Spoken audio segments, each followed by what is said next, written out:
The other big international story that's happened a short while ago, Shehbaz Sharif has been elected as the next Prime Minister of Pakistan. Sharif was unanimously elected by a united opposition, the younger brother of Nawaz Sharif. Shehbaz says he will launch an investigation into Imran Khan's claim of a foreign hand behind the Pakistan political crisis. Take a look.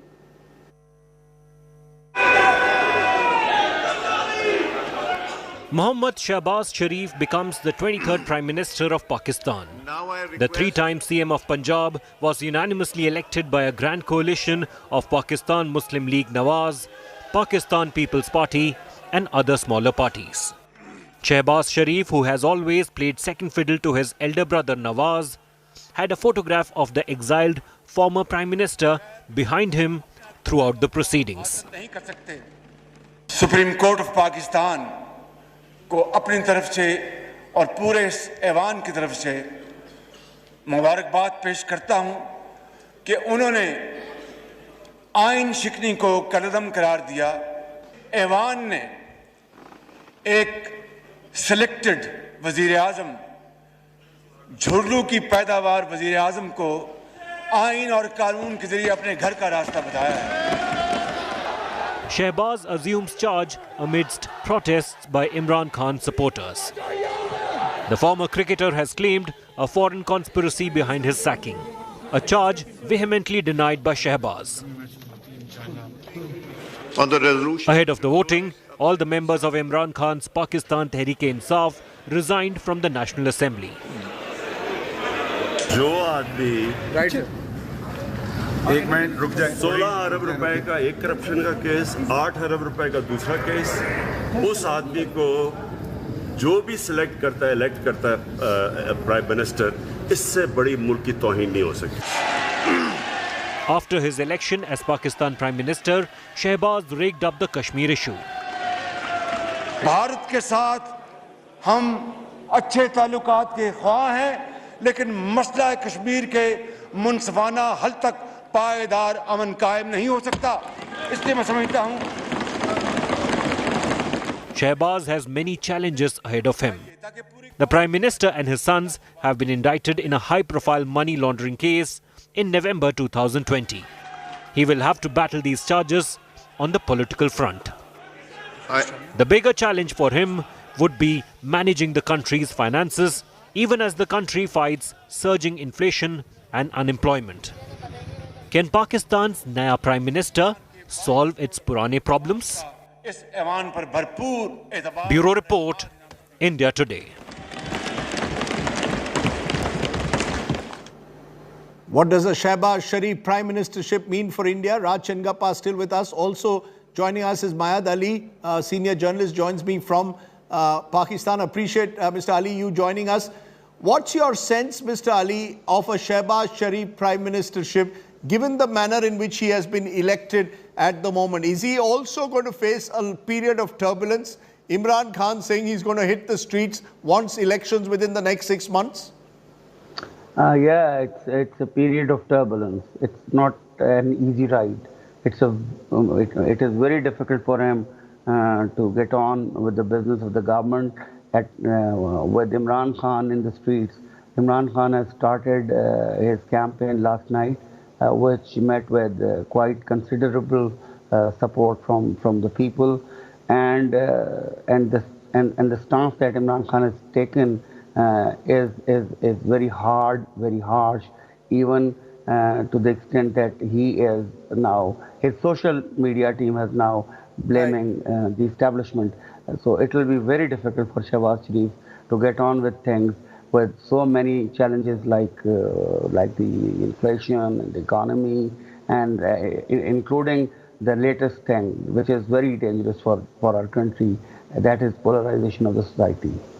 You know, in a way, Pakistan seems to be heading from turmoil to turmoil. The economy will remain a major challenge in the months ahead. Imran Khan hitting the streets, possibly creating some kind of mass protest, again a big challenge for Shehbaz Sharif. Do you believe, though, Shehbaz Sharif is perhaps better equipped to handle this than most because of his strong relations with the army in particular? He has serious corruption charges against himself and his family. How do you see Pakistan playing out now in the next few months, Raj Chengappa? Well, this is obviously a limited government in the sense that at some point down the line, in 6 months or 7 months, you'd probably have an election going on. So whatever Shehbaz Sharif has to do, he has to do within this period. Very tough for him to do it. The economy, as my friend from Pakistan mentioned, is one of the big issues that he has to deal with. He doesn't want to get all the anti-incumbency flack that Imran left behind.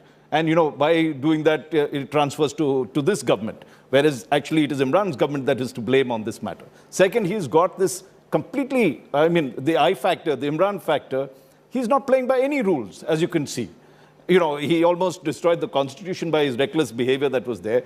Then look at the way, you know, today you had this almost farcical scene of the ex-speaker coming back and saying, no, I'm the speaker, and, you know, let me take charge of it. Then this, while the various PTI, you know, National Assembly members resigning on that. What does that put in terms of it? He's not willing to play by the rules of cricket anymore. He's not even there. By the way, this is the swearing-in ceremony. You've got Bilawal Bhutto, you've got Fazlur Rahman, you've got Maryam Nawaz, all the opposition leaders there. There you've got Shehbaz Sharif about to take over. Imran Khan and his party have decided to boycott the swearing-in, boycott parliament. They've decided to go on the path of confrontation at all levels. Do you see that, therefore, making things even more difficult for the new regime in Pakistan? And what does that mean for India? A sort of unstable Pakistan is never good news for India. Well, yeah, I mean, before coming to India, let's deal with this, the factor that Shehbaz Sharif has to deal with Imran Khan and how he deals with him, because we saw the kind of popular support he had after that in terms of, you know, various cities, as was mentioned. Now, that will force Shehbaz Sharif to something that he never wanted to do, was to probably take on Imran Khan directly and in some ways, you know, make sure whether there are corruption charges that are there, whether the other issues that are there, expose him. Because he has to get out of this, you know, the charges that is being leveled by Imran Khan, that this is a corrupt government, this is an imported government, you know, or depending on that. Of course, this is... So you see confrontation? Absolutely. And then there is the key, I think, is to look also as to whether Shehbaz Sharif will be able to... You saw the photo of Nawaz Sharif behind there, and Maryam, both banned from, disqualified from contesting the National Assembly elections. Is there going to be some sort of pardon happening on that front? Will they be allowed in some senses to come back dangerous?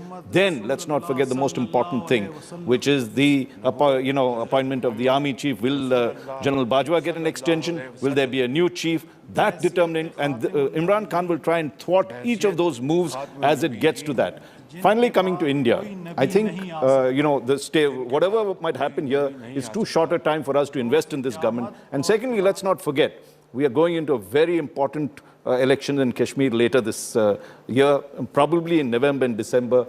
This is something that, you know, even the PMNL and others will not want to show sides on. So we will probably have a neutral relationship there. There will be some exchange of, you know, probably a better relation than what was there in the last 3 years, but Kashmir will still be a thorn in our relations. Okay, let's leave it there. Those are live pictures coming in from Pakistan. Shehbaz Sharif being sworn in as Prime Minister, Imran Khan living up to Pakistan's rather inglorious tradition of not having a Prime Minister being sworn in for a full term. So, Shehbaz Sharif sworn in as Prime Minister of Pakistan.